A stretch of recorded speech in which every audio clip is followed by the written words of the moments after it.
For the most part.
Okay, Eileen, are we on?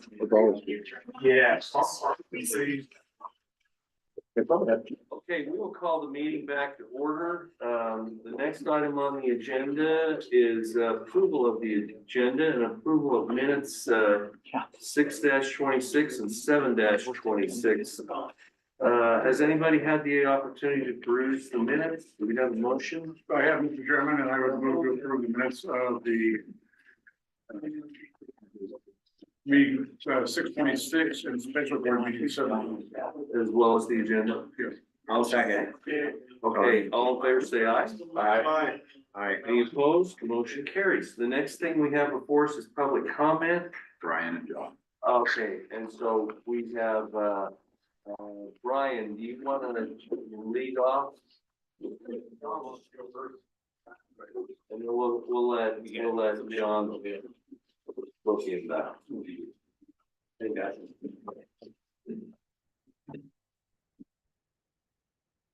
My name is Brian Murdoch, represent Murdoch Farms of Idaho. I'd like to thank you, the chairman, especially Raybould and the board for this opportunity to speak to you, I guess. I wanted to talk real quickly about the conversation that I had with Director Weaver on Wednesday night. He, instead of being able to attend the cloud seeding, I was listening to him at another meeting in which I brought up conjunctive management issue, and which conjunctive management at that meeting, I told Director Weaver that I'm worried that conjunctive management was like a 30-year marriage in which maybe it was time for a divorce, because all we've done that till we've got conjunctive management is fighting. We laughed and put in the crowd, it's probably not a possibility. But I'm nervous about it. We're coming up on the 3-year re-enlistment point of this agreement that we have, the 2024 mitigated agreement. I believe the past 3 years have exposed some flaws to it. As we are now getting ready to sign up for it, I think that the conjunctive management is being applied to 3 different principles where it really only needs to be applied to 1. If you look at the 3 problems that we have the priority administration, first in time, first in right. That's where conjunctive management will need to be applied, because that's what they attend to. But we got 2 other problems that we're trying to deal with, and I think we're trying to deal with all 3 at the same time via conjunctive management. The other 2 are aquifer health and economic viability. Conjunctive management is nothing, I mean, as Director Raybould and Board Member Stevenson can attest, potato harvest teaches you a lot about conjunctive management. I farm with my brother. In fact, we were so famous for our fights that CBS News decided to come document a harvest that I went through. If you look on CBS Sunday mornings and type in Brian Murdoch, you'll see a little 5-minute segment of my farm during potato harvest. But the problem that we always fought over was my brother would run the field and I would run the cellar.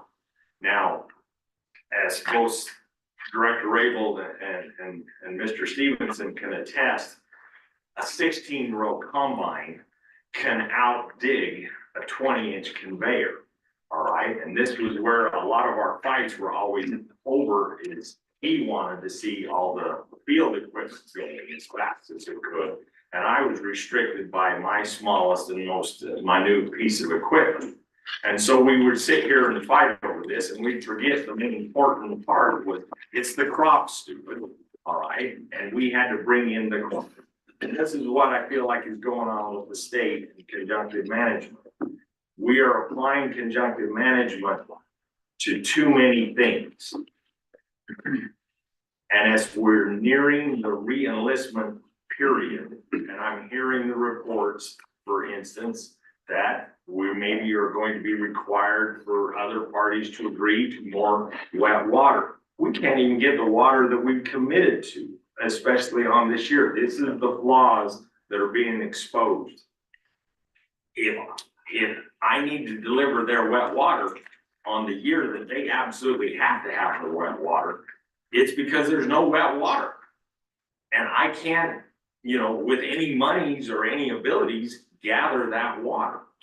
And so for them to ask for possibly even more water or demand that the next enlistment or re-signing of this program is based on more wet water, what can I do? As Director Weaver has said many times, he's only got so many tools in his toolbox. And so he can only use the ones that he has available. Unfortunately, groundwater users only have also so many tools that we can use.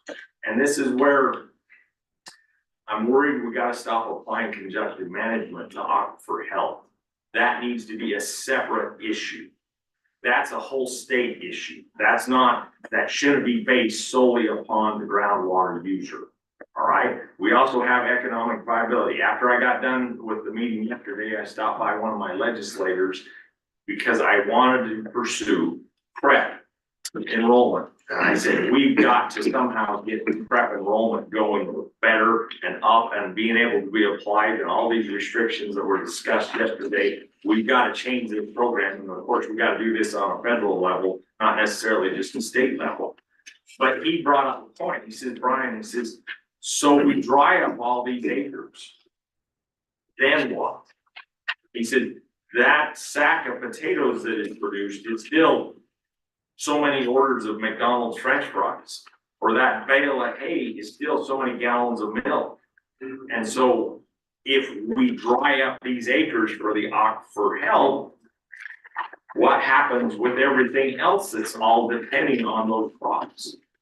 And so this is where I guess what I'm challenging you to is a different mindset. Let's apply conjunctive management in this next go around of talks and re-enlistment to prior administration. But let's kind of take that mindset out of aquifer health, because a drop of water that I use is the same valuable as a drop of water that the surface water uses. And so we need as much help from them with their operations as we're requiring from the groundwater. I'm tired. I do this a lot lately. This is my newest thing. I do this because groundwater users now can tell you to the gallon of what is going on with how much we're pumping. But the surface water systems are still largely based on this, and that's the distance between the bottom of the weir and where the water's at, so that's my water right. We are still not gathering the data necessary to where we can evaluate the efficiencies of the surface water users.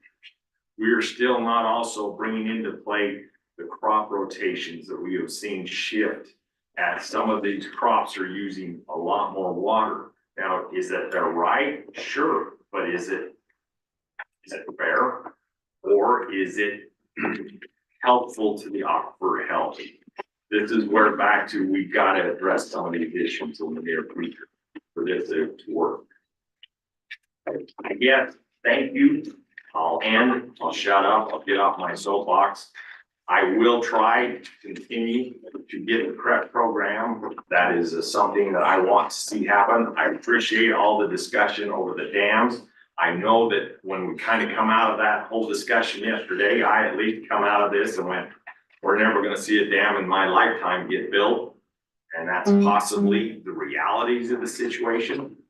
But we have to have that as our hope, because that's what we're all looking for. Is we've got to have some light at the end of the tunnel that somehow we're going to eventually fix this problem. In my mind, we got to still deal with the realities of how do we fix things until we get to that, to the ultimate fix of more storage or more recharge or whatever it is that we've done. But anyway, I will shut up and let you get on with your meeting. And I will leave it to my other water groupies, the Michaels and John. I will ask to be excused for the rest of the meeting. But any questions? Any questions, board members? I think we're good. Thanks for being here, Brian. Appreciate your comments and go forth and do good. We'll try. Okay, Thank you. okay. John. Lots of power and it's not gonna cost us very much, right? Lots of power. And yes, at what price? John Williams with the Bonneville Fire Administration. Thank you, Mr. Chairman, board members, Director Weaver, and staff. This is going to give you a BPA update. The first item, DOE selection of our new CEO administrator. Last month, DOE announced Travis Cavella as the 17th CEO and administrator of BPA.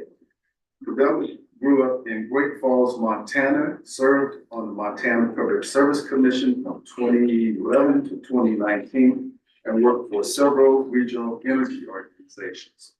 Cavella brings more than 15 years experience as an energy policy expert and state regulator in this role.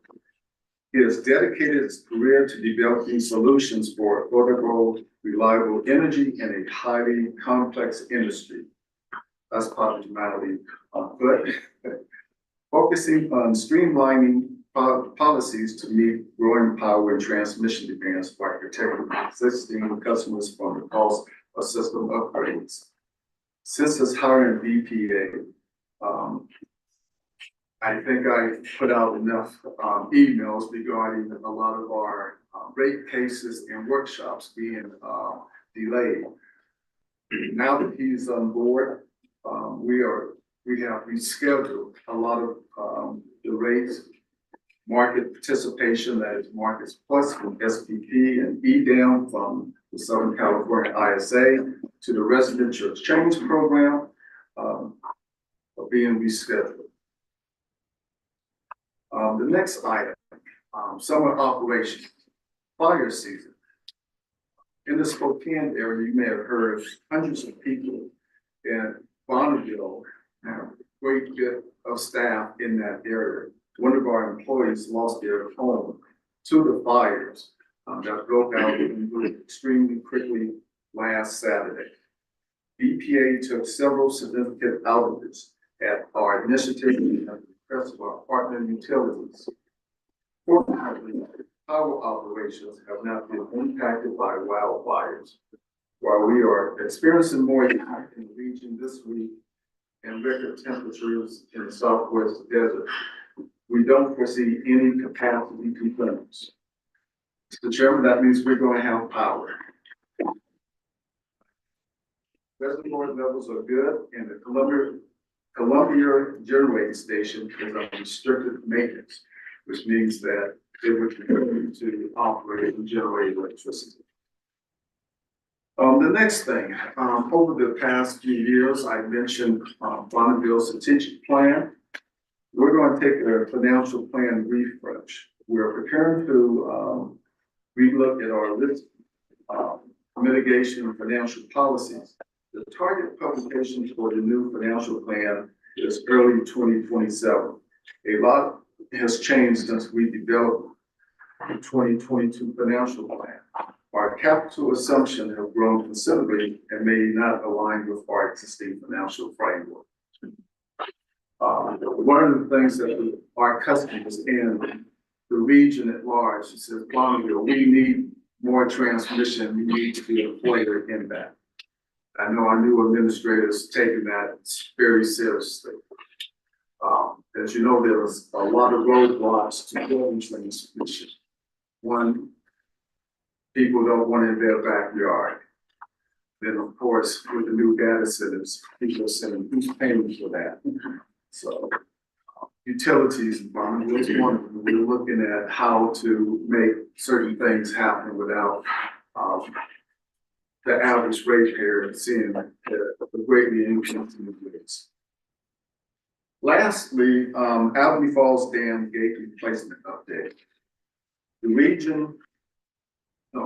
The design specification package was finished ahead of schedule, and the contract for construction of the gates has been awarded. First gate scheduled to be delivered mid 2027, which is next spring. So with that, Mr. Chairman, I stand for any questions. Okay, board members, any questions for John?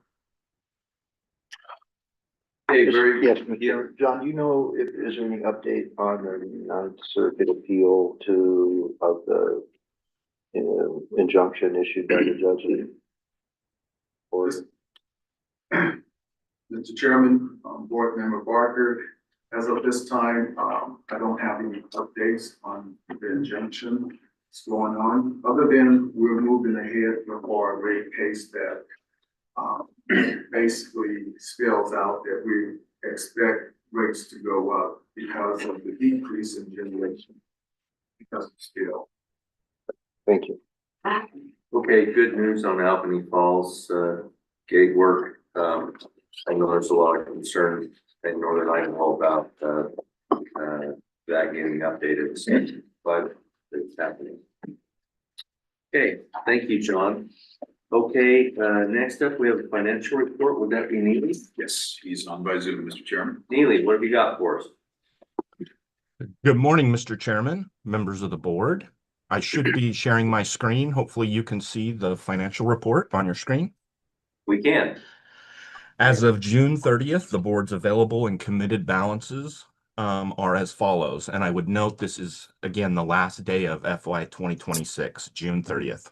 For the secondary fund, the board has a cash balance of 42.8 million, a committed balance of 37.2 million, and an uncommitted balance of approximately 5.5 million. In the revolving development account, the board has a cash balance of approximately 35.8 million, a committed balance of approximately 30.2 million, and an uncommitted balance of approximately 5.5 million. The board also has a loan principal outstanding of roughly 27 million. In the water management account, the board had a cash balance of 324.9 million.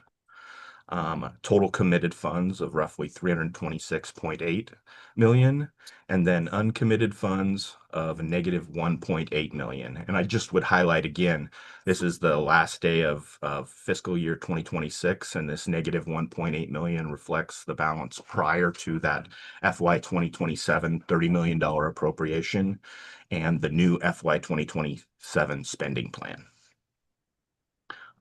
Moving down into the ARPA section, you can see that the board has received the full $250 million. That final 50 million came through at the end of June. The board has a total obligated of 250 million with an expended amount of 201.6 million and a remaining committed balance of 48.4 million. And again, those are as of June 30th. We'll be talking more about the ARPA amounts here in the next couple agenda items.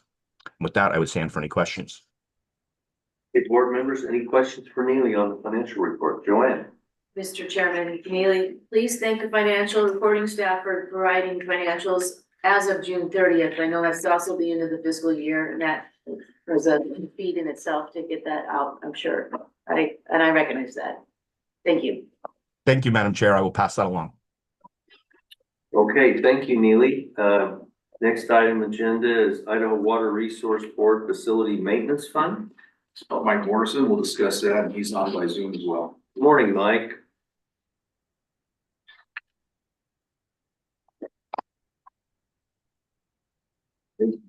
I still show you as muted, Mike. Are you banging the You're up, right Mike. keys?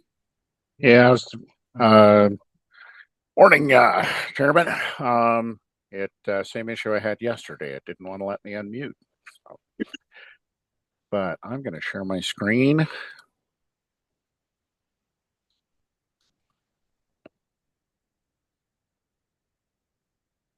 And can you see that? Yes, there we go. Okay, thank you.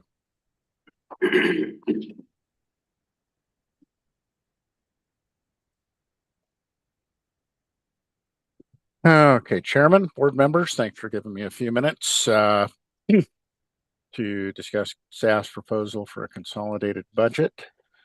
And our proposal is essentially that we'd like to request the board consider establishing an annual budgeting process for Dworshak and Priest Lake. And this has already been presented to the Finance Committee. The Finance Committee voted to recommend that the board approve a resolution establishing an annual budgeting process and consolidated budget for board-owned facilities.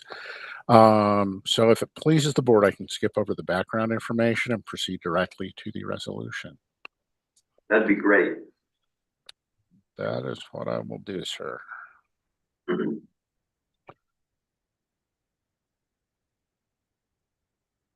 Okay, can you all see the resolution? Yes, we can see it. Not sure we can read it, but we can see it. It's an eye chart. Okay. Yeah. Pretty much the same information is right here in my presentation. If you prefer, I'll just go through it here. Can you see this okay?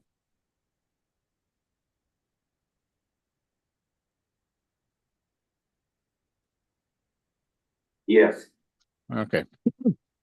So our proposal is at the beginning of each fiscal year, staff will present a consolidated budget, operating and maintenance budget for the outlet dam and power plant of the board. Budget will identify planned operations, routine maintenance, preventive maintenance, capital improvements, equipment replacement, and necessary travel expenses associated with either facility.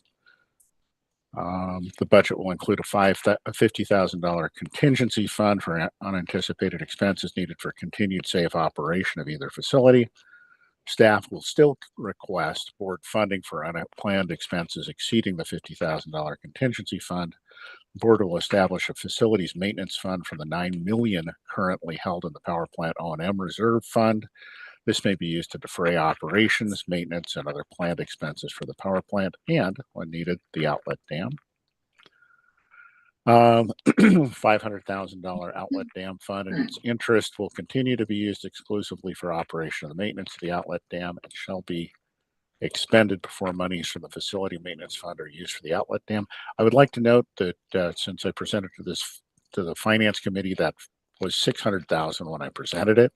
The money is still there, but our accountant reminded me that because it was already obligated for 5-year contracts with our operators, that we could only state that we had $500,000 in there.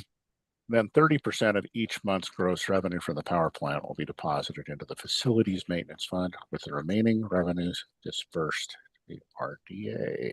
So any questions? Any questions on the proposal?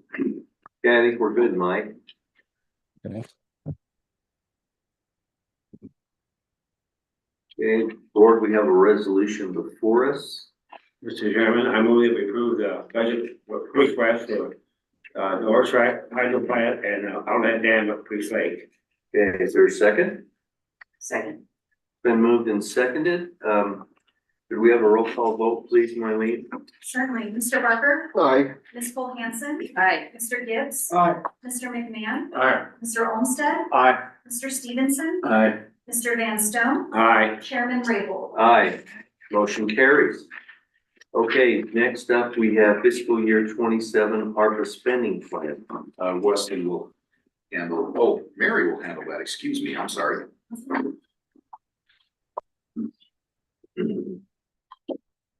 Hi, Mr. Chairman, members of the committee.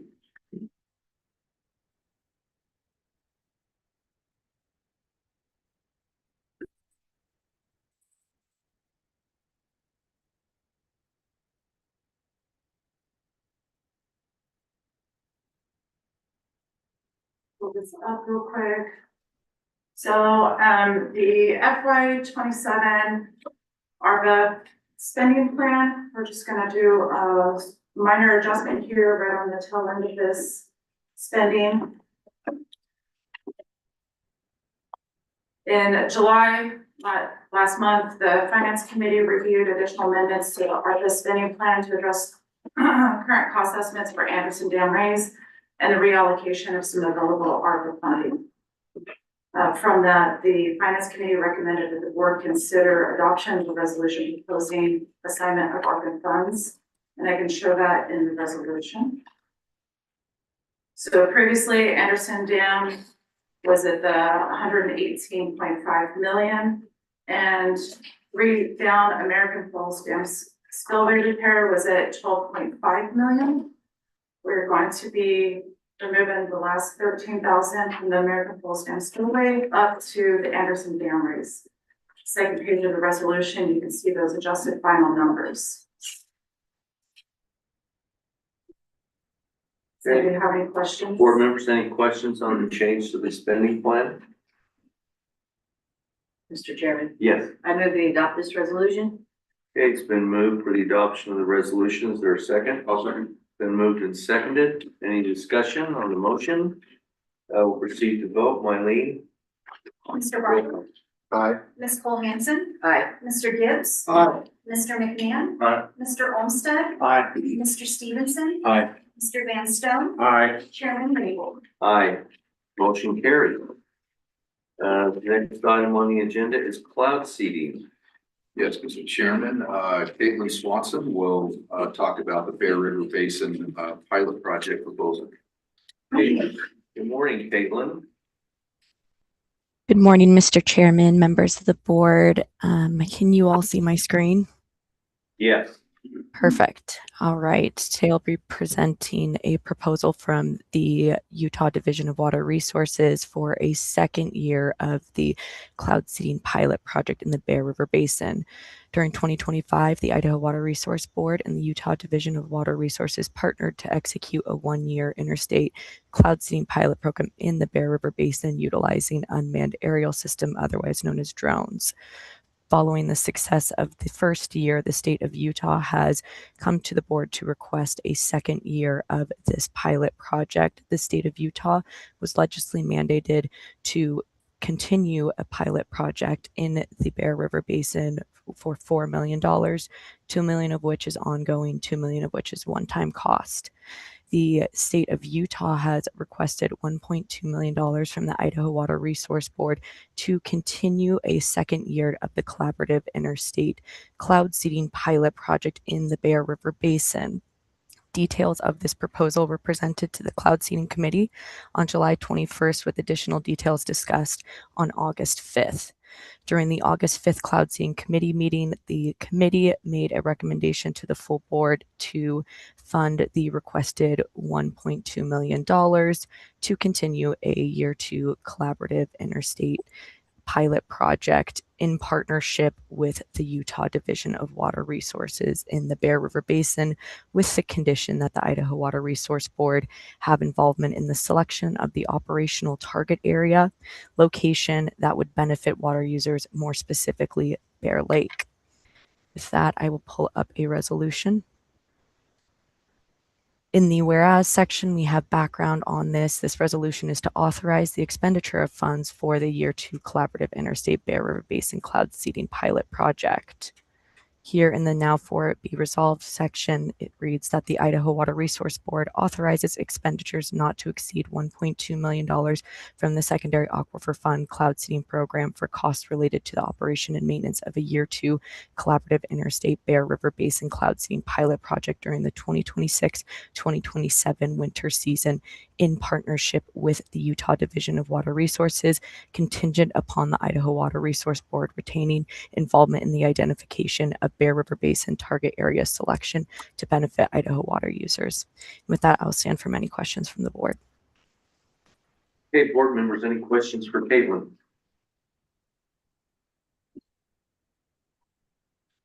Okay, I think we're good. Is there a motion to act on the resolution? I would move to authorize a resolution to, for expenditures year two collaborative interstate Bear River Basin cloud seeding pilot project. Okay, is there a second to the motion? I'll second the motion. Okay, it's been moved and seconded. Any discussion? Mr. Chairman, Yes. I really support the cloud seeding and a collaboration with the state of Utah, but I totally struggle with the drone technology. The cost is 10 times what we're apparently getting from our fixed stations and our aircraft. And if we're doing aerial, the plane carries over 300 flares, the drone carries 2.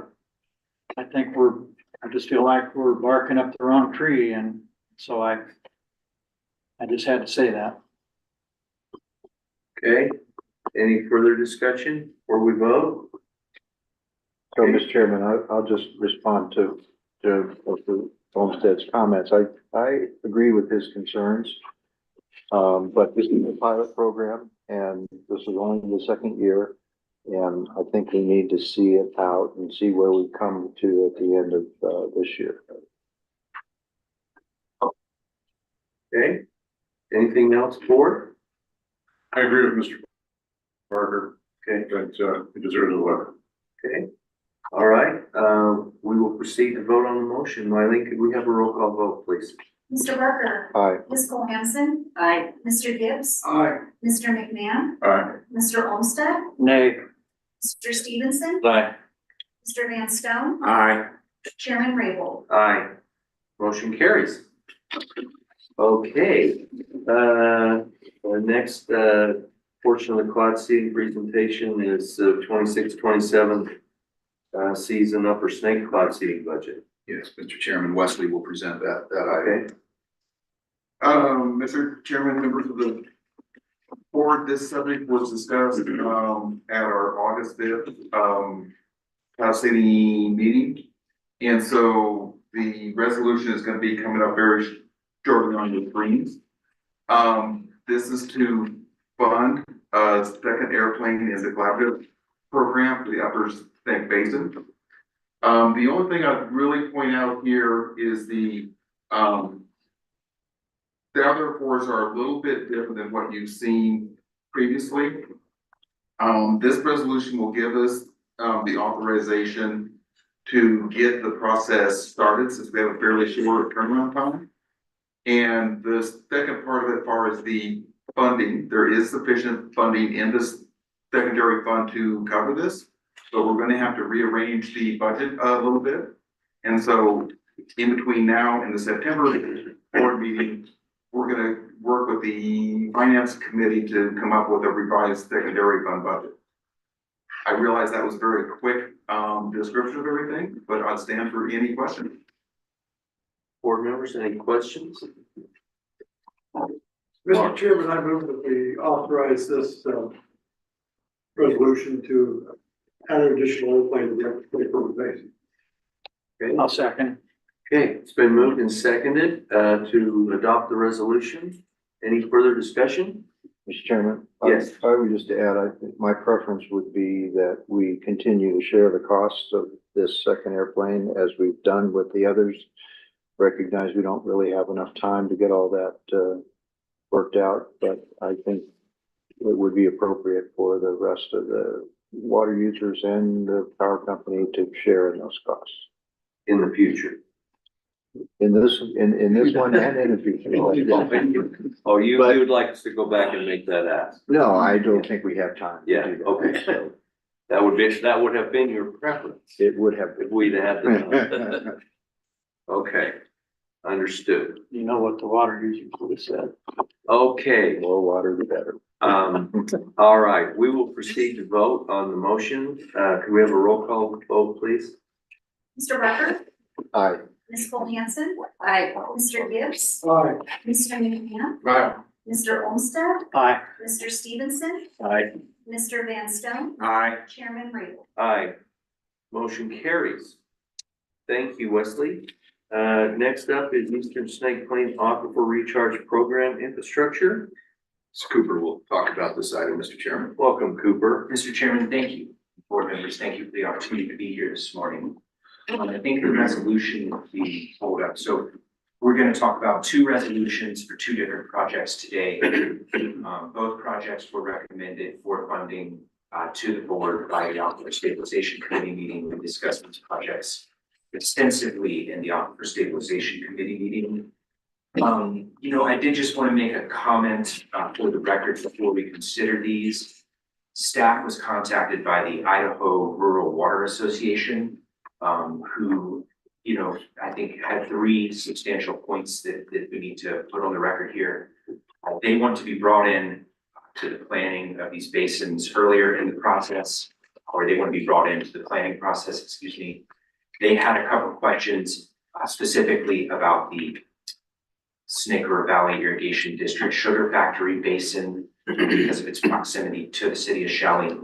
And they wanted to ensure that we create a robust water quality monitoring data sharing program.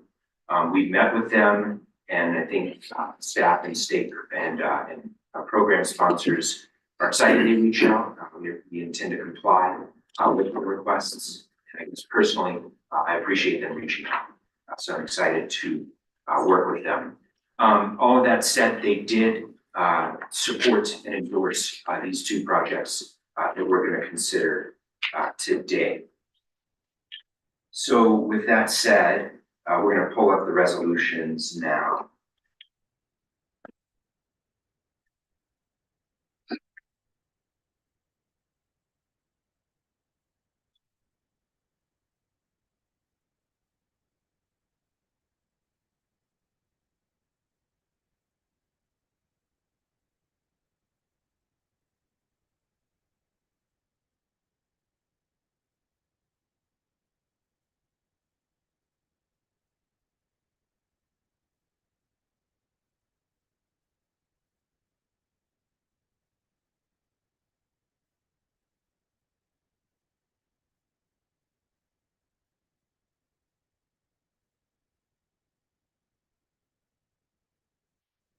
This is part of the issue. You have a rumor doing your IT, but it is very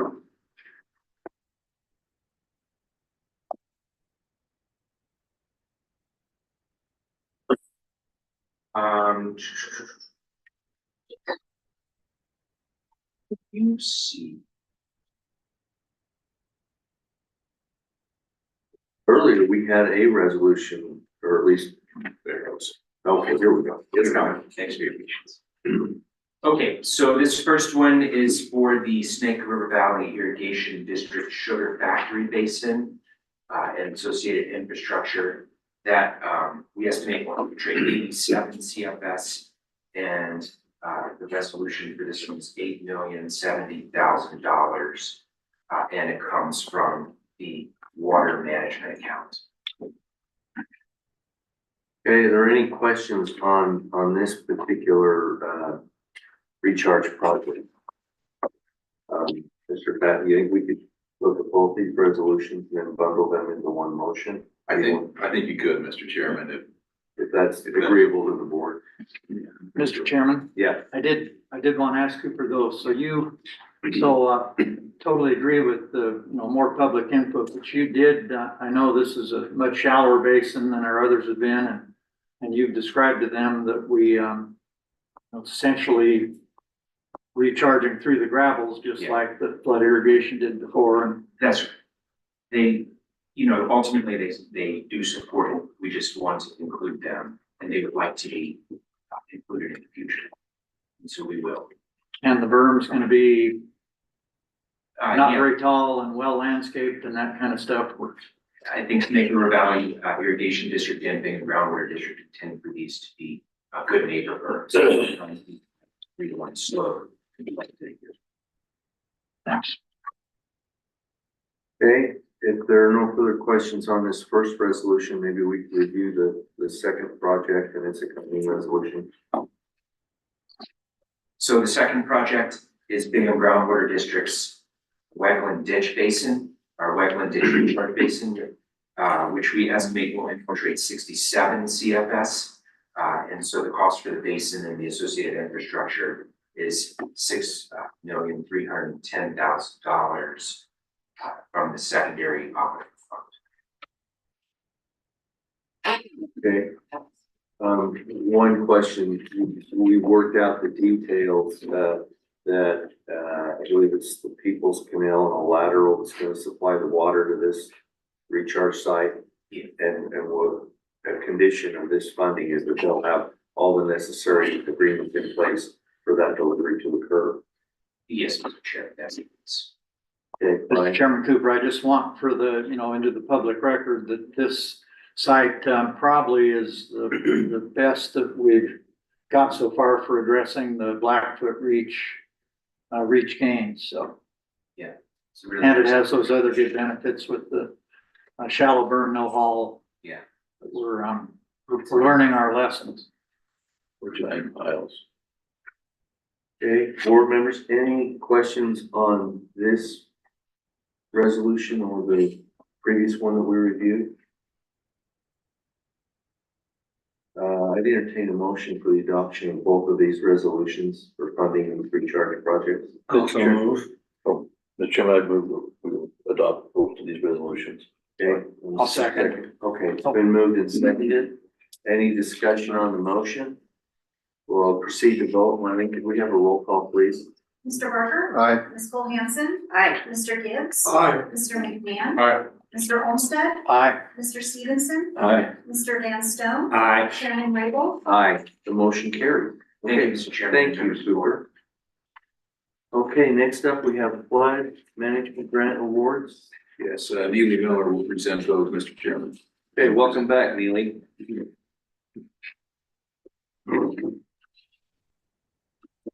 Thank you, Mr. Chairman. All right, I should be sharing my screen. Hopefully you can see my memo. Staff did receive 14 applications. One was determined not to be eligible. The remaining 13 applications were scored according to the criteria adopted by the board. The total amount requested by the applications was about 1.1 million. And as you may recall, the fiscal year 2027 water management account spending plan shows that the board made available about $2.2 million for flood grant awards this year. That's due to several previous rounds coming in under budget, and that accumulating over time is where that extra amount has come from. On July 23rd, the finance committee met to discuss these applications, and they made a recommendation to the full board to provide funding to the projects as specified in attachment A to the draft resolution. And I'm going to jump to that right now. Here is the recommended funding awards as determined by the finance committee. The one thing I would highlight on here is that the Riverside Village HOA is partnering with Flood Control District 10 on this.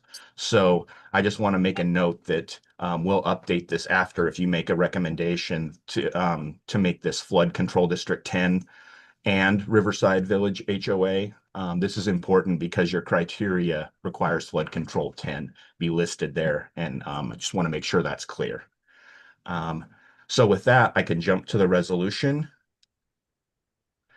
Here's the now therefore be it resolved, the board would approve the award of flood management grants as specified in attachment A to this resolution.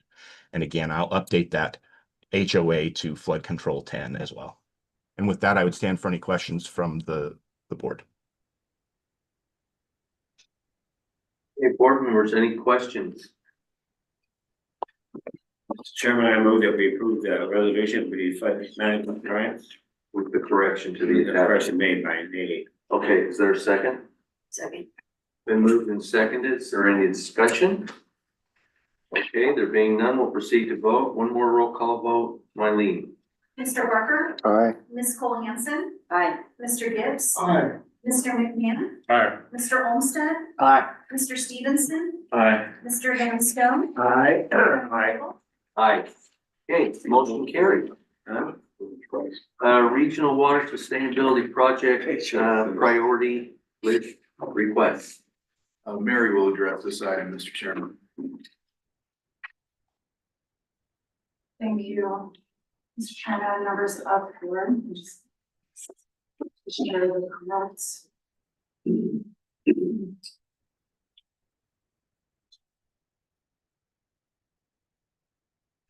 Okay, so we had 3 applications for projects to be added to the Regional Water Sustainability List. These were presented to the Finance Committee back in July. And I'm just going to go ahead and just give a brief summary of each of these and the recommendations that were given by the Finance Committee. So the first is an application from Idaho Power for Niagara Springs Hatchery. They are doing this to modernize a segment of their lower pool intake structure at the fish hatchery for enhanced operational efficiencies and improved flow measurements. When staff evaluated this application, we found that 1, Idaho Power is not an eligible entity. So, and then we also found that the project does not meet all three criteria for regional water sustainability. From this, the finance committee recommendation was do not add this project to the regional water sustainability list. The second application was Littlewood River Irrigation District pressurized pipeline. The purpose of this is to upgrade existing open channel irrigation delivery system and installing pressurized pipeline delivery consisting of approximately 32 miles of new pipeline. The staff evaluated this project. The sponsor, the applicant, is an eligible entity. However, it did not meet all three of the criteria. From this, the finance committee recommended to not add this project to the regional water sustainability list. The third is the Bigwood Canal Company for the North Shoshone pipe dream. The purpose of this was an open channel. Purpose of this was to,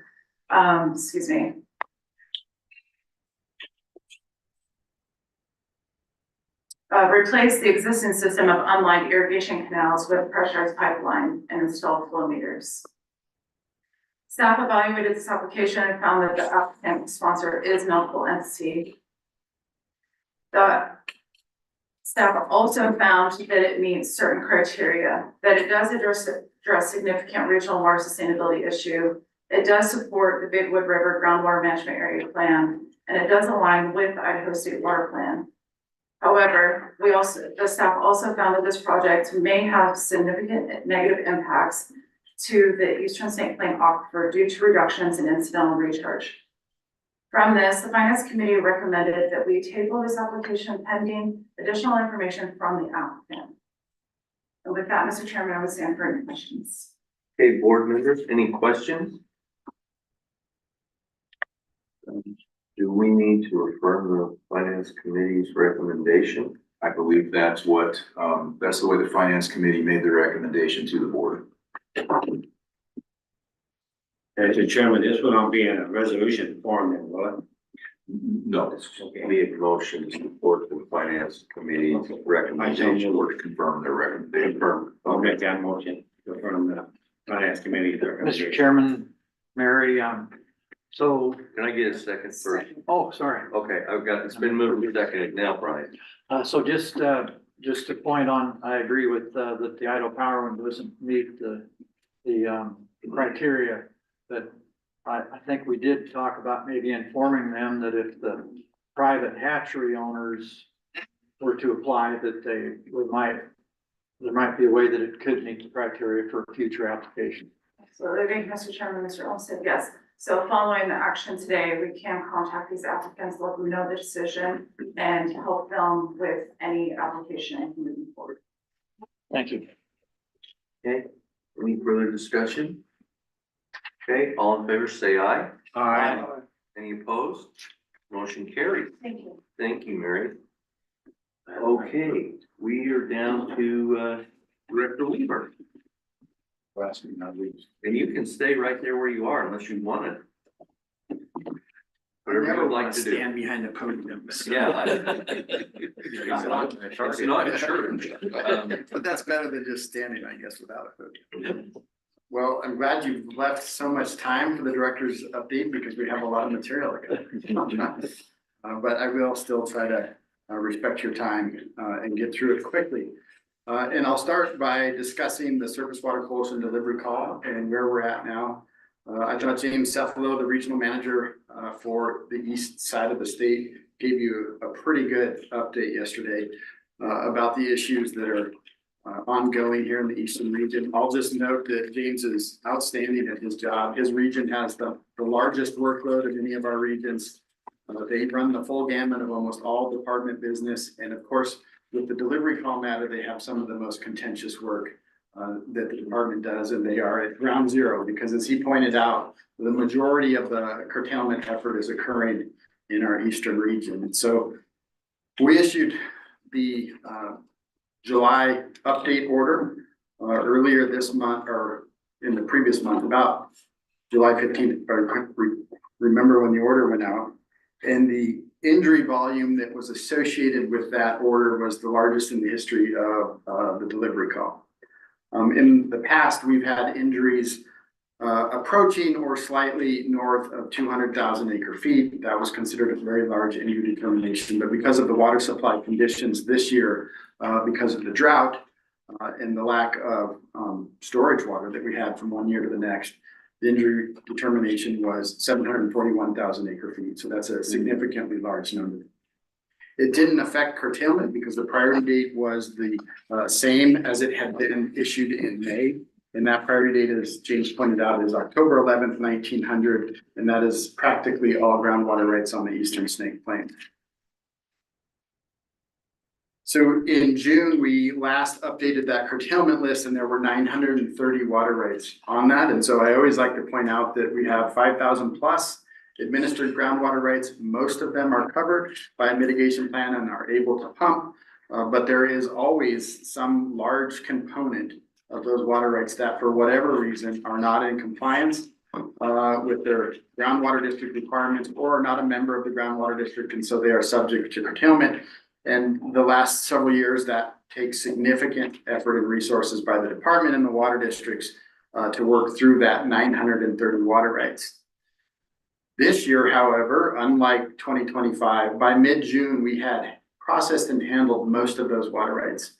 So I took some criticism in the 2025 irrigation season for waiting until July, I think, for the department to be at full stride in administering those water rights. And by the end of August, I think we were in pretty good shape in ensuring that all rights that needed to be curtailed were, or had joined a groundwater district, or had otherwise resolved the status of those water rights. This year, by early June, we had already worked through that same workload. And that is because, as James said, they got on it early. We have been under the October 1900 curtailment priority date since July of 2025. At the end of the 25 irrigation season, there's a determination of carryover injury, and it was large enough that it continued that 1900 priority date curtailment into this year.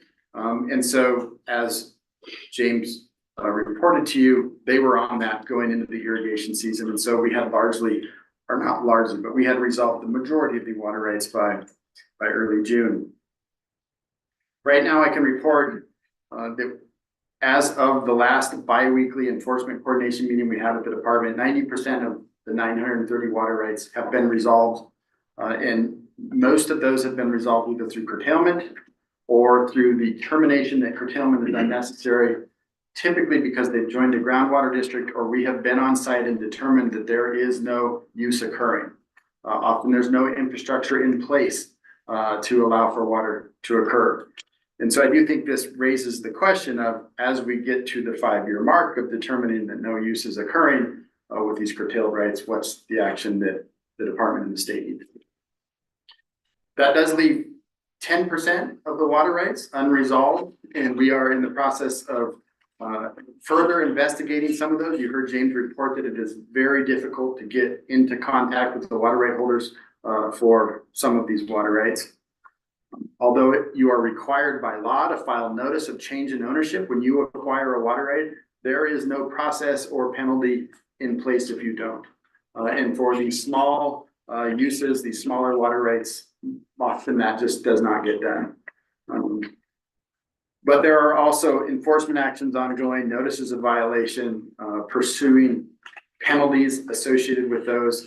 And that, again, takes a lot of effort to establish the evidence necessary to move forward and conclude those enforcement actions. And it often takes technical and legal support to do that. There were a couple of entities on the curtailment list, one being the Idaho Nuclear Laboratory that a lot of us were concerned about. I can report now that the Idaho Nuclear Laboratory has joined the Big Lost Groundwater District. They are covered by the mitigation activities of that groundwater district, and so they are not under curtailment. And then here in the last week, it came to my attention that despite, I'll say, all of the publicity surrounding this, all of the headlines, we have 640 acres, a full section of ground being irrigated without a water right in the Bingham area. And so we're moving forward with enforcement action on that. And we will be talking about at least an initial penalty estimate close to $200,000 associated with that. But I will say that there is a lot of complexity around irrigating. And often people are relying on irrigation, especially in a drought year like this, because they've perhaps been creative with how they've delivered water. They have a temporary water right in place that they're trying to use, or they think that there's a water supply bank rental in place to cover their irrigation activity when there is not. And there might not be for a number of reasons. So we'll work through the details of this, but it is just a reminder that we still do have these significant enforcement efforts out there, despite all of the awareness around this issue. So for the remainder of this irrigation season, we will continue to hold bi-weekly meetings at the agency. Brian Patton leads those meetings. He's coordinating that staff effort. And for those sites that have been curtailed, we will be visiting them on a regular return interval to ensure compliance with curtailment. So let's move below Milner down to the Swan Falls Dam. I reported to you at the May meeting that we had gone below the 5,600 CFS minimum stream flow rate in March. And at that time, we had a spring forecast of what minimum stream flows would look like during the irrigation season that told us there was a non-trivial chance that we would go below 3,900 CFS during the irrigation season. And were that to occur, it would have been for the first time. And this was the first time where we had a forecast that said we might drop below 3,900 CFS, where staff came and said, this is real. We have a concern. And I will just say as a side note to that, that is a good forecasting tool that we've developed, but it's starting to get stale. It's been trained on historical data that in no way was representative of this year. So we had our technical staff coming and saying the forecast is saying that we might go below 3,900 CFS. And we think it's probably underestimating the likelihood of that occurrence and the magnitude of that occurrence. So that resulted in a lot of activity. And on June 1, I sent notice to over 3,300 trust water right holders that they held a trust water right, and that trust water rights, be it groundwater or surface water, are curtailed if flows at the Murphy gauge drop below 3,900 CFS. And that notice directed them to become familiar with their water rights, because these water rights are complicated. They have complicated conditions on them. Many of them identify the use as non-consumptive, in which case they would not need to curtail. Many of them identify mitigation that would allow them to divert. But in addition to understanding the conditions on the face of the water right, they needed to understand whether they were in compliance with those conditions. And I was taking phone calls from some of the people that received these notices letters. And as we worked through their very complicated water rights, they determined that they should be protected by a mitigation plan, but that they had not been carrying out those mitigation plans in the entire time that they had the water right. So the conclusion that they came to was that they were not protected because of the lack of their efforts to carry out the mitigation. And of course, you get into many conversations, as I did, as an example, with the city of Yukon, who has groundwater rights within several hundred yards of the boundary of the trust water right area.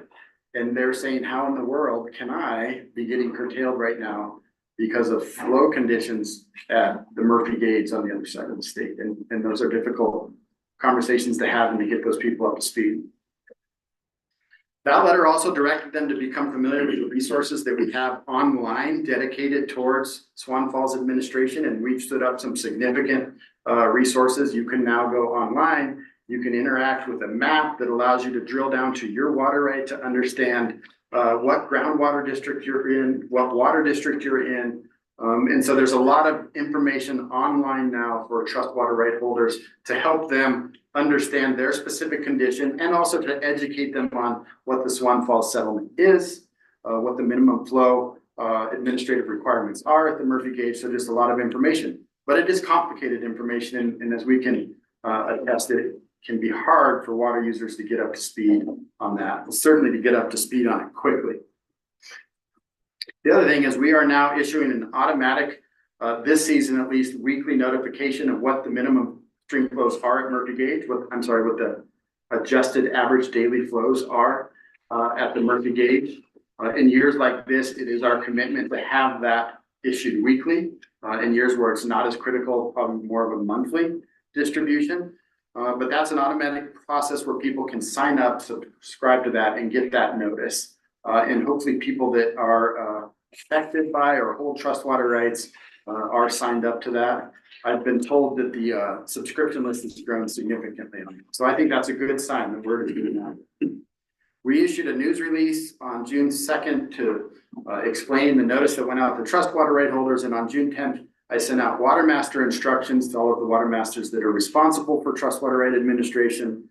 Again, advising them to get up to speed on the matter, to monitor the adjusted average daily flow notifications, to review lists of trust water rights that we sent them, letting them know these are the water rights that are trust water rights that you need to be establishing your administrative processes for them. And some of these are surface water rights that divert directly from the Snake River below Milner Dam. Some of these are groundwater rights, some of them are on tributaries. So there's a lot of varying sets of facts around administration. And of course, many of the water masters asked the department, why aren't some of these why aren't we determining that some of this curtailment would result in a futile delivery call? If I'm pumping groundwater on the other side of the Eastern Snake Lake, is that a futile delivery call? If I'm diverting water off of the Big Wood River and there's no flow out of Magic Reservoir, is that a futile determination? And so there's just a lot of complexity surrounding conjunctive administration of trust water rights when that basin extends all the way into the headwaters of these basins that are tributary to the Eastern Snake.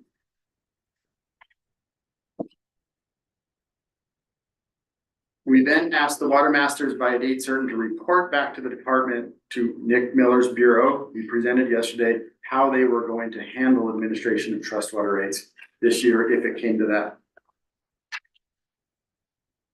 So this notice went out. It shocked a lot of people on the landscape. People had grown accustomed to the surface water Cole-Hansen delivery call matter, and yet here was another matter that is in the minds of a lot of water users in Eastern Idaho. Why, if I'm in compliance with this delivery call over here, do I have to worry about this administrative effort over here? And so, just a lot of confusion there. On June 22nd, the governor received a letter from the Idaho Power Company. And that letter said that Idaho Power was not advocating for curtailment this year. Rather, they wanted to see a set of actions taken. One is that they wanted to see coordinated development of a long-term solution that would result in a mitigation plan in their letter to be implemented by March 1st of 2027. They wanted the state, and by state we mean the board, to provide 5,900 acre feet of storage water if and when that water might be needed. And we know that there was already I won't say an obligation, but there was already a volume of water from dropping below 5,600 CFS during March, where the board had committed to providing storage water to address that. And then it encouraged the director of the Department of Water Resources to take steps to incorporate all trust water rights into organized water districts. So in response to that letter, you received a letter from the governor on June 26th saying that he supported some of the measures that were identified by the Idaho Power Company, asking you to do your best to secure 5,900 acre feet for delivery to those minimum stream flow rights should that be needed. And to work through the Swan Falls Implementation Group to develop and implement a mitigation plan for participating trust water rights to protect them from this kind of uncertain curtailment in the future.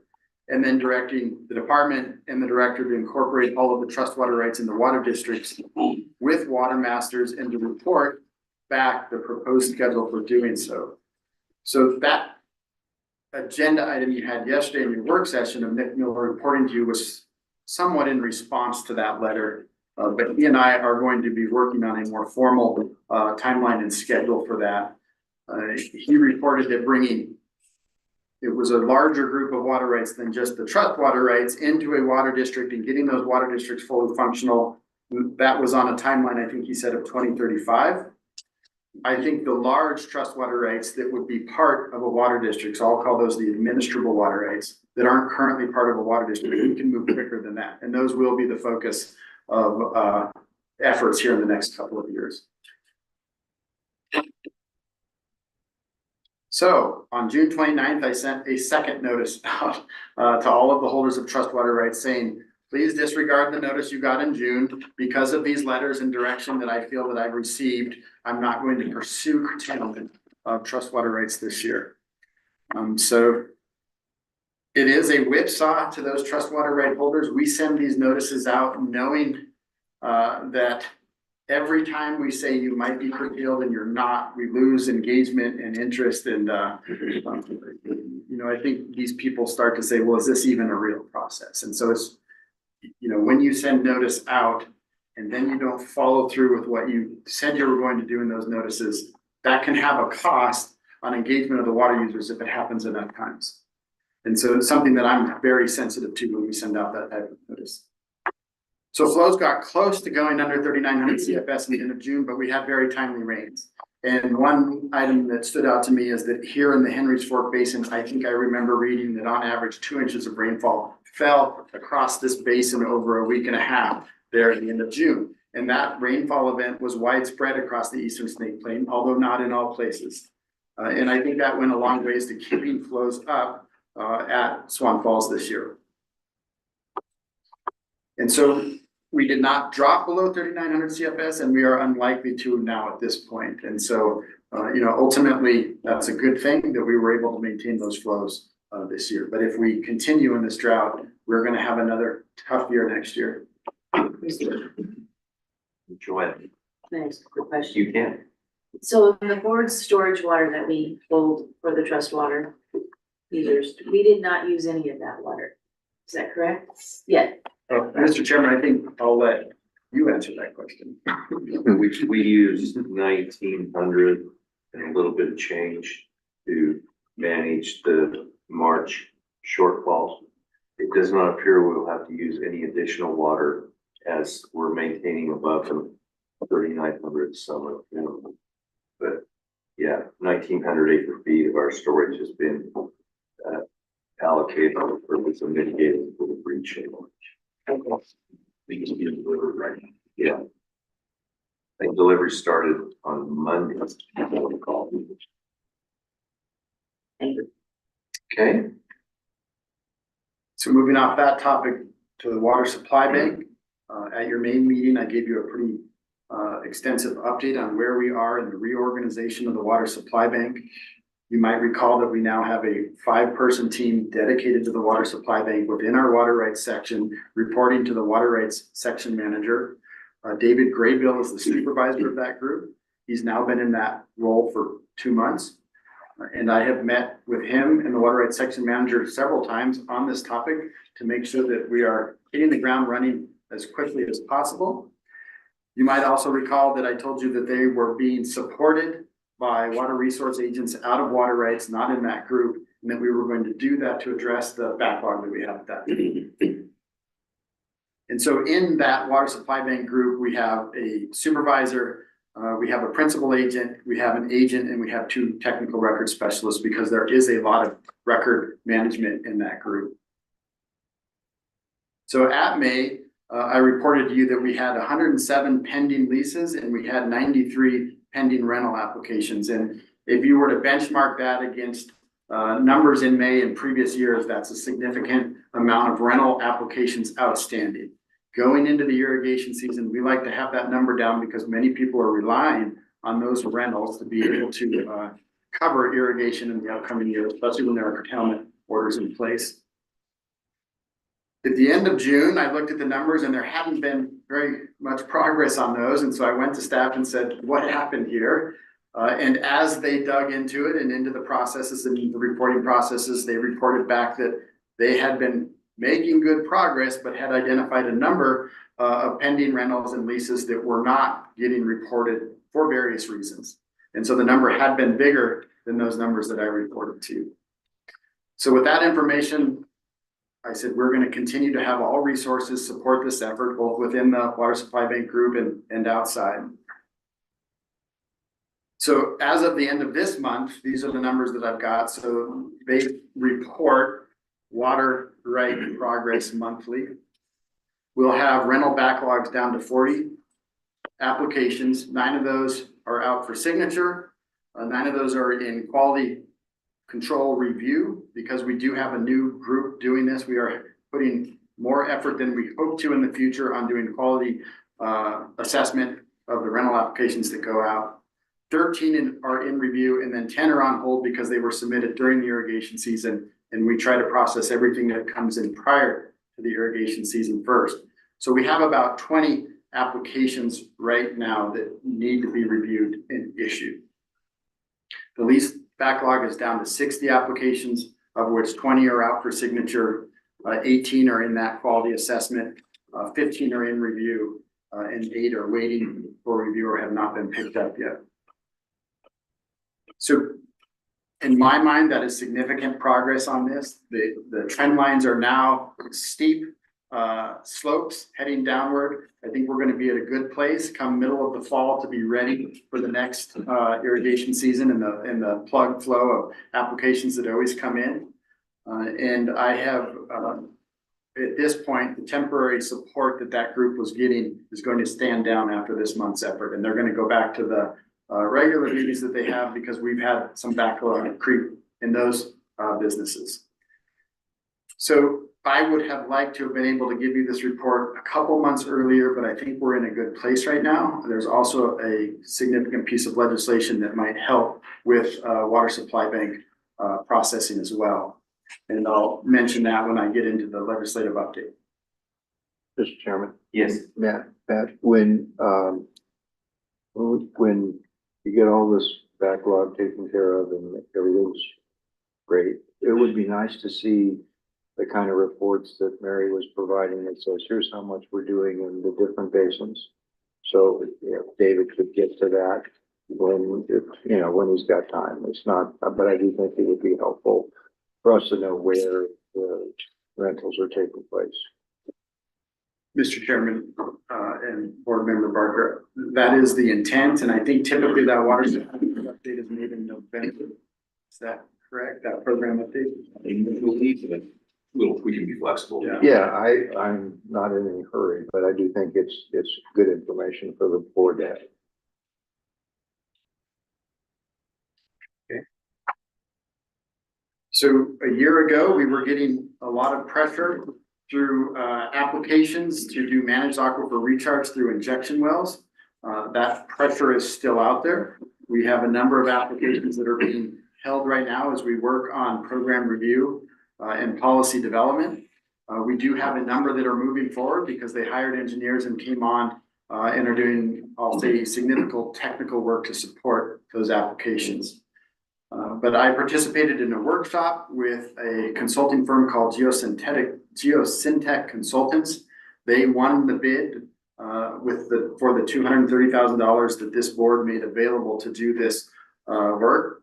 The purpose of that contract that we now have in place is to develop a technical and regulatory framework and guidance documents to help the department and the board permit managed aquifer recharge injection wells. The technical report will establish best practices, providing a transparent and defensible application review workflow. Primary focus is in the Eastern Snake Plain aquifer for getting the injection wells processed here.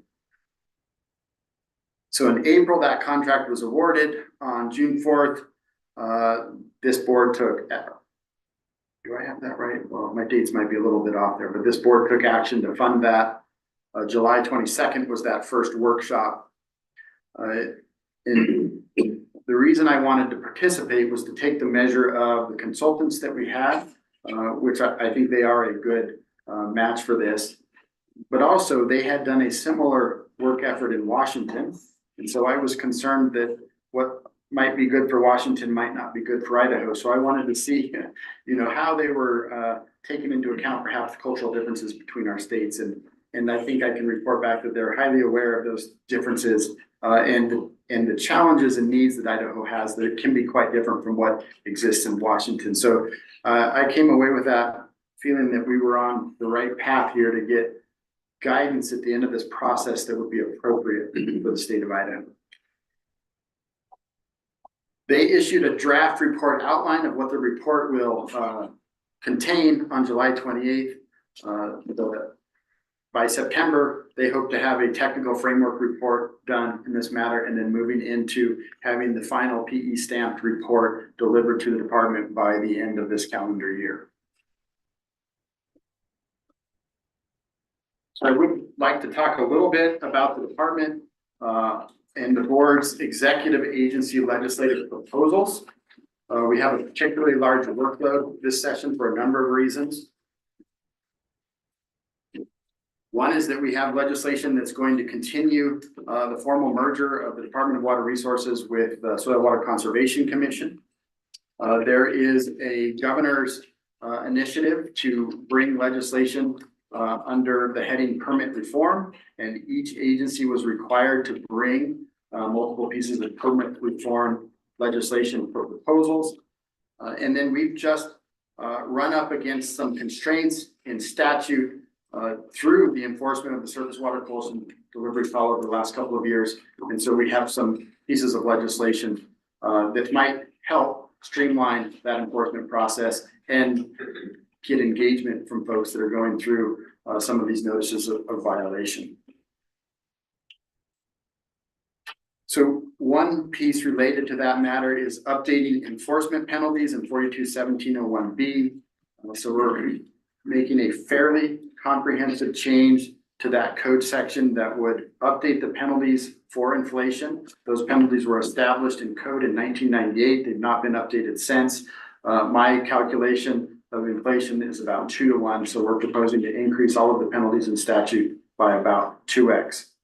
We're also establishing minimum penalties because what we've run into the last couple of years is we go down the route of notice of violation. It takes significant effort. And at the end of the day, there might be several $100s in penalties. And so because that penalty number is so small, these people are not motivated, one, to participate in the process, or two, to change any of their behavior in the following year. So we're establishing minimum penalties. I think the number that we landed on was $2,500 minimum penalties if you're going through an NOV process. So the penalties can be much larger than that based on various metrics established in the in statute, but this would set a floor on some of those. Another change there is that it would identify the Snake River Basin Adjudication Court, the water court, as the court of jurisdiction for all department enforcement activities. Mr. Chairman. Yes. So, Matt, would that be for all enforcement activities across the state? Yes, and across the programs. Okay. Okay. So under the permit reform heading, we are proposing changes to water supply bank groundwater rental processing. So this is under statute 42-1763. This is a board authority, board statute. And we are proposing that for groundwater rights, there's expedited permitting processes if the groundwater rental is for less than 1 year, if the groundwater rental is for non-use or for mitigation associated with the activities of a groundwater district, or if the lease and rental both divert from the same source, Eastern Snake Plain Aquifer, and within the same groundwater district boundary. And so the statute will say that if any of those conditions are met, there is a presumption that there will not be injury to existing water rights and that there will not be an enlargement of use. And what we're really trying to get away from is deploying the Eastern Snake Plain Aquifer model to determine if there's injury in these water supply bank leases and rentals. And so that is the same level of analysis that we give water rights through the transfer process, and that's for a permanent change in water rights. And so just trying to get to the point for these ones where we think the chance of injury is negligible, that we can avoid that process and expedite some of these.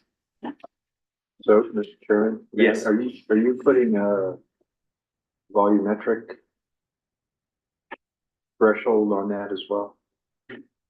Mr. Chairman, Board Member Barker, I don't believe there are any volume components associated with those three criteria. Because obviously the larger the volume, the more the chance of injury, right? But anyway, think about that. And Mr. Chairman, Board Member Barker, all of these legislative ideas was presented to the Idaho Water User Legislative Committee several weeks ago. And I anticipate that some of these at least there will be substantial work or substantive work by the Water User Committee to get to the finish line on this. That was an understatement of that meeting.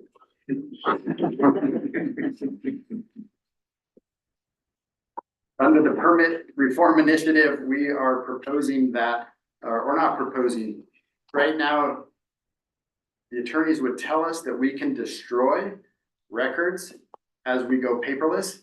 But that it would be nice if we had clear statutory authorization to do that.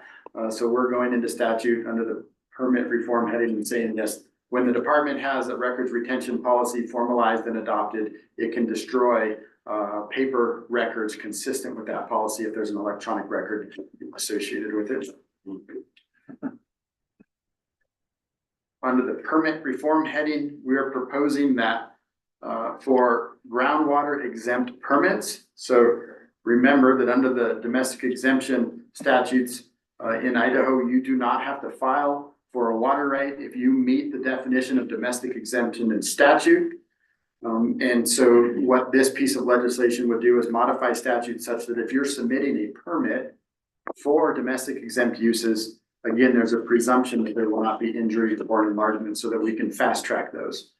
And it's a small amount of workload. We get somewhere, I think, between 30 or 60 of these a year. But the other benefit of it is hopefully it will incentivize people to file water rights for these domestic exempt uses, knowing that it's not going to be a prolonged process.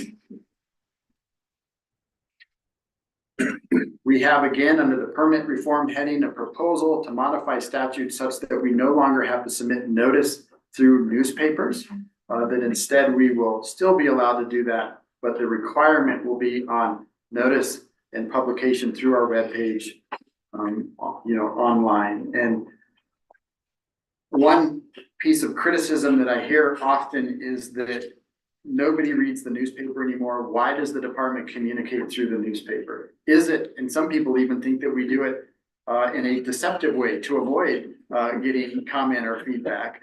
And I often hear that this should be online. We should be mailing notice to people directly, and we should be working through social media to get these notices out there. So this is a first attempt at that. In the past, agencies have tried this and there has been quite a bit of resistance from the newspaper lobbying group that's in Idaho. But we're hopeful that this one will have a chance, and there is a lot of public demand for this. A couple of pieces of legislation that would modify the statutes governing critical groundwater area designation and groundwater management area designation. That in and of itself is a large topic. I'm not going to spend time on it here today. I will say that the water users assigned a legislative committee work group specifically on this issue. I've submitted draft legislation through the EELS process. When the governor gives us the thumbs up, if he gives us the thumbs up, that will become a straw man potentially for the legislative committee work group. I would anticipate that there will be a lot of engagement on this. It could be a drawn out process. And it could be at the end of this that the Idaho Water Users Association owns the legislation associated with this, and I would be quite comfortable with that outcome. I feel no sense of ownership or pride over this initiative. But I do think that it's necessary if we are going to be managing our groundwater systems through groundwater management. I think I'll stand down there. The rest of them maybe are a little bit mundane for this group, but that points out that we have a significant amount of legislation, and some of this is going to require a lot of effort by stakeholders and water users.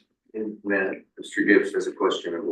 Mr. Chairman, Raybould, this has to do with my former job as chairman of the resource committee. Do you anticipate any difficulty in getting enhanced penalties approved and through the legislative process? Mr. Chairman, Representative or Board Member Gibbs, should I anticipate any? I don't know, but in the past, from my experience, those kinds of things are culturally difficult in Idaho. However, given the magnitude of emphasis we put on water and these issues recently, I think it behooves you, or at least helps your chance of doing it, but I see that as a potential challenge, I really do. 4 years ago, the legislative process, that would have been a significant challenge. I don't know if it's better or worse. I think it's worse. It's worse. Mr. Chairman and Board Member Gibbs, I will say that we have, even though there's a lot of change, we have been modest in moving forward with in comparison to some of the proposals that were out there. I will say that I think we have a lot of support from the water user community on both sides. I would be. Yeah. I totally believe they're justified. That's not the point. I just hope we don't have as big a challenge as I think we might have. Mr. Chairman, Al, Matt, on the domestic exemption application process, just brought to mind the fact that we are still sitting on motions from the United States to have to adjudicate all the domestic wells in the entire state under the SRBA. You know where that stands? Mr. Chairman, Board Member Barker, so this is, in my mind, there were several pieces of litigation, although not directly related to each other, got coupled in their resolution. One piece was the challenge of some of the laws that Idaho enacted around federal holding of stockwater rates. And that issue was ruled on in federal district court over a year ago, I think now at this point. And there was reconsideration, and that moved forward, and we got a decision ultimately out of the federal district court that was a split win between the state of Idaho and the federal government. But importantly, what Idaho got affirmed out of the district court was that yes, the federal government is subject to forfeiture review and their water rights can be found forfeited if they're not beneficially using the water. What the feds won is perhaps determination by the district court that some of the legislation we enacted was unconstitutional because it didn't meet equal protection requirements for the federal government. We thought that under the current administration, there might not be an appeal out of district court to the US Supreme Court. But that is not the case. It is currently that decision is currently being appealed to the US Supreme Court, and I don't know what that schedule is. It's already been argued.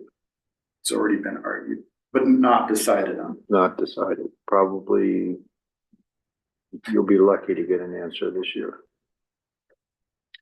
So now we have another petition that was filed by the feds in state court saying that deferred de minimis and stockwater claims in the SRBA, they could be deferred, but not deferred indefinitely. And we think that it's past time that the state adjudicate all of those deferred claims. And as I recall off the top of my head, we estimated that the number of deferred claims in the SRBA could be between 60 and 100,000 claims. So this is a significant workload. That matter is currently stayed pending the decision that's going to come out of the US Supreme Court. And again, I don't know at all the status of that matter other than it is currently stayed. That's what I thought, but I wasn't sure. Okay. Any other questions for Director Weaver? All right, Thank you. I'll move quickly now to the next 5 items. Quick update on the merger of the Department of Water Resources and Soil Water Conservation Commission. I came to an agreement with the commission on a memorandum of understanding of how the department would support that commission once we merge. That's been published now, and the commission does a good job of always seeking comment and feedback from its stakeholder group, so we're taking comment on that. We also have a package of legislation that will formalize the merger of the two agencies. At the end of the day, that MOU needs to be reflective of whatever statutes the legislature enacts at the end of the next legislative session. So they will work together. We are submitting a budget for Soil Water Conservation Commission and a budget for the Department of Water Resources separately, but we anticipate that JFAC through the process we'll likely merge those that process, and by the end of this fiscal year, everything will be combined. On the matter of submitting our fiscal year 2028 budget by the September 1 deadline, I've met now with Division of Financial Management over our budget several times. I've been through the guidance surrounding the budgeting process this year. Our budget, the Department of Water Resources budget, has a cap of no more than 3.5% growth in the budget, and that needs to account for all cost increases, inflation, replacement items, or otherwise. There's a prohibition on any budget enhancements again this year. This would be the third year in a row that we've not been allowed to ask for enhancements. That said, we always have a couple of enhancements that are necessary for us to continue business at the department. One being the $716,000 transfer between funds. That enhancement will be allowed. The governor held a directors meeting in June, and at that meeting, he talked about the budgeting process. He told us that he's hopeful that revenue will continue to exceed forecast, and that we will not have any holdback requirements this year. That with these modest increases in budget, he thinks revenue will continue to meet the budgeting requirements that we have as an agency, and that one of his top priorities this fiscal year 28 process was to target employee compensation increases in light of the fact that we've foregone those the last 2 fiscal years. And so I at least was very happy to hear that that was, I think he led with that as his top priority, although he had some other priorities as well. So we're on target now to submit a draft budget, strategic plan, and performance report as required by statute by September 1st. Certainly I can make all of those materials available to board members as they are interested. Brian Patton works directly in setting all of those documents and submitting those documents. With that, I'll conclude my remarks, Mr. Chairman. Okay, thank you very much. Any other questions for the director? Let him off. Okay, all right, that was all good information for us to have. We appreciate your attendance, both yesterday and today. Okay, non-action items for discussion. Brian, do you have anything? No. Al? No. Dean? Nope. Joanne? Nope. I'm good. You're good? Pat? Thank you. Mark's good? Okay, we're all good. Next meeting, Mr. Pat. Next meeting, we have an Aquifer Stabilization Committee meeting scheduled for August 26th. At that meeting, that'll be the annual State of the Eastern Snake Plain Aquifer meeting, Possibility. where we discuss whether the aquifer went up and then based on, Mike McMahon work. Okay. Your next regular board meeting is set for September 7th and 8th in Boise. September 8th. So we got 16 to 7. 16, 17. Hold on. 17th and 18th. 17th and 18th, yes, thank you. Yeah. Would work better. Yes, I missed the one, that was my mistake. Labor Day. Okay, all right, the vice chair would take exception with your suggestion to move it up earlier in the month. She doesn't. Well, unless you want to be part of her wedding party. I don't look very good at wedding dress. I understand the concept of potato harvest, But again, as old as I am, they'll be happy if I'm at the water meeting instead of holding the road, so. okay. All right, okay. I think that covers everything we had on the agenda today. Is there a motion to adjourn? So moved that we adjourn. Second. All in favor, say aye. Aye. Any opposed? Motion carries. The meeting is over. Thank you one and all for your participation. Thank you. Dale's on the road, man.